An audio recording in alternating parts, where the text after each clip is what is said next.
A costly livestock feed formulation mistake you need to avoid. This is based on a true story.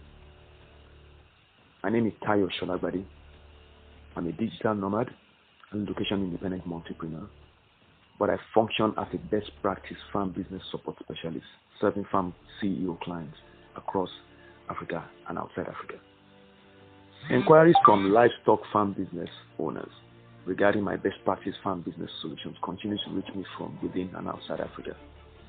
In this write-up, which was first published about 6 years ago in 2014, I noted that most of the farmers, the farm owners who contacted me, in answering my questions, revealed that they started out using haphazard methods to formulate rations for their animals. I explained how I take time to educate them on the best practice need to adopt more reliable methods if they wish to reap optimal returns for the long term. Inquiries from livestock farm CEOs regarding my best practice farm business solutions continue to reach me despite the loss of my domain. Alright, that happened in 2014. But I've noticed consistently that most of them started out using haphazard methods to formulate rations for their animal. They would contact me using my website's contact form or sometimes via email, usually tayo@tksola.com or sometimes tayo@tayosolagad.com. But more recently, an increasing number of them are getting across to me through Facebook. I've said it before and I'll say it again. The ability to generate sales leads at zero cost will often be developed by creatively using a web marketing system like the one I use. People often discover the solutions I offer via the search engine results pages that are returned when they come online to search. And if you're an active user of the web, you'll find that even your content, if you're intelligently posted with consistency on Facebook, will eventually turn up in search engines for first page results. And that's what will make those who need what you offer. Based on my experiences and achievements, this is the secret that many who say Facebook does not work do not know. This year alone, and I'm talking about when this write-up was written, because since then I've gotten quite a lot more positive results from Facebook. I've won quite a lot of sales. This year alone, referring back to 2014, I've had at least 4 persons make first-time contact with me through that channel, i.e. Facebook. And they all did it by first adding me as a friend. Right? In my normal due diligence manner, I would check them out in many different ways, looking through their profiles and things like that, and even Googling their names, before accepting their friend requests. Then, within a day or two after that, I would get a message from them stating that they wanted to buy my feed formulation handbook and software.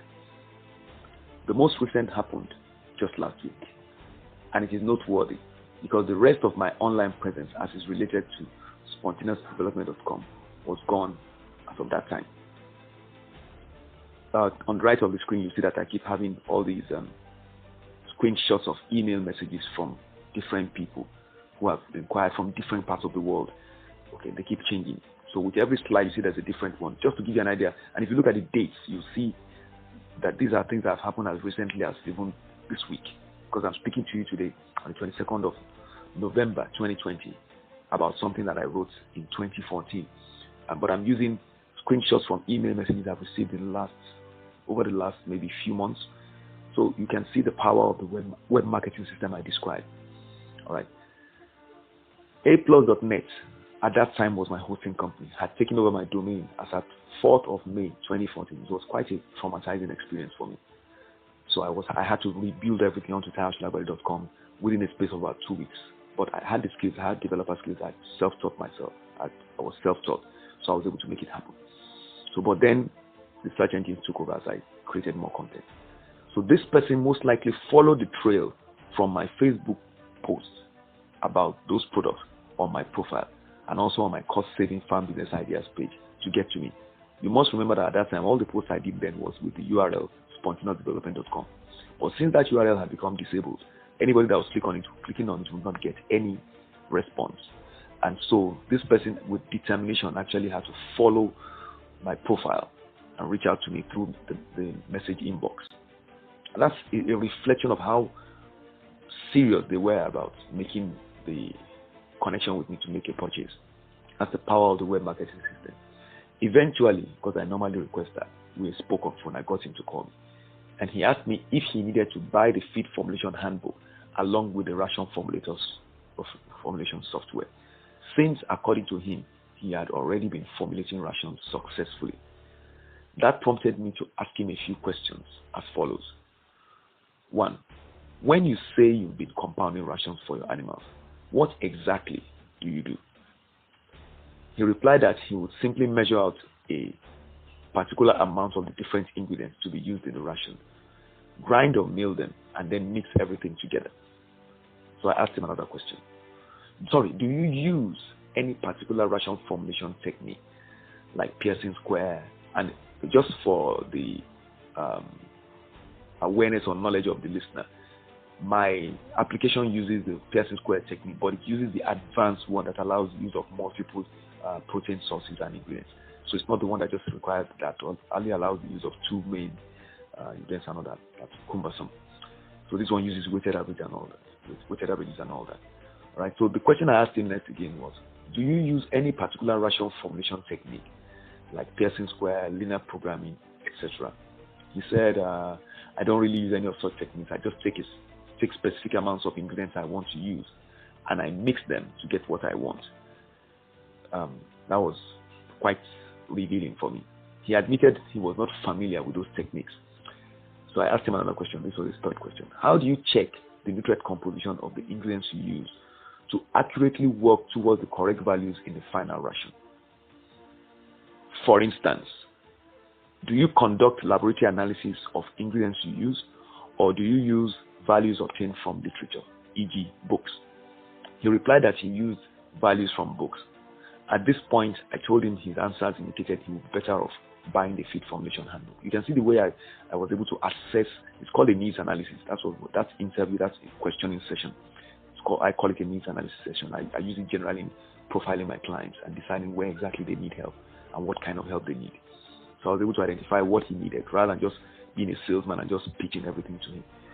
All right. So I explained that he will need to study the feed formulation handbook to learn the theory and practice of ration formulation and compounding on a best practice basis. This is significant. To illustrate, I used the example of his choosing to use nutrient composition values of ingredients from books in his calculations. He wasn't doing laboratory analysis. He was actually just picking them up from books. Not only is this an unreliable way to derive ration formulas, it also exposes a farmer who uses it to the real danger of deriving rations that do not reflect the true nutrient compositions of the ingredient batches used. So I gave him a real life example that's occurred many times regarding weevil-infested maize or other cereal ingredients being delivered to an unsuspecting farm owner. A farmer would most likely not detect that the supplied grains have lost major protein content to the weevils that have eaten into the grains if he didn't inspect it. And that happens a lot. Unless, of course, he employs a best practice procedure of periodically subjecting supplied grains to laboratory analysis. All right. So going ahead to use a book value for the grain's protein content in computations will therefore yield a misleading ration formula. This is like stating the obvious, but people don't get it. But the effects would only show up in the relatively poor performance of the animals that are going to be fed with that formulated ration later on. By then, both time and money would have been wasted. Sure, you see what I mean. Such negative outcomes can be avoided if the farm owners proactively educate him or herself, right, by learning the theory and practice of feed formulation and compounding. The investment required to acquire that self-education will pay itself back in form of high-performing ration formulas the farmer will end up knowing how to produce. So, to summarize, final words. You can now request best practice educational talks from me through TAYOSOLAGDAD.com. That's my website. It's interesting to note that many farm owners, like the one mentioned in this story, get decent results despite the fact that they're using such haphazard methods like the one he told me about. Now, if that was not so, they would not have stayed in business for so long. He wouldn't be in business if it was hurting him badly enough to losing profits that will make him shut down. So it means he was still able to make reasonable margins to stay in business, despite the fact that he was using an inefficient method. All right. It therefore goes without saying that with better know-how, which cannot be obtained through best practice education, she or he, any farm business owner, can do much better than they are currently doing. And that's why I've launched a series of talks and learning events, free and paid versions, specifically designed to provide time, effort, and money-saving best practice education to farm CEOs. If you are a farm CEO or you represent a group of farm CEOs, fill and submit the form on my website, tayolabbad.com/contact.htm. All right. To request details about learning events and solutions I offer farm owners and how you can invite me.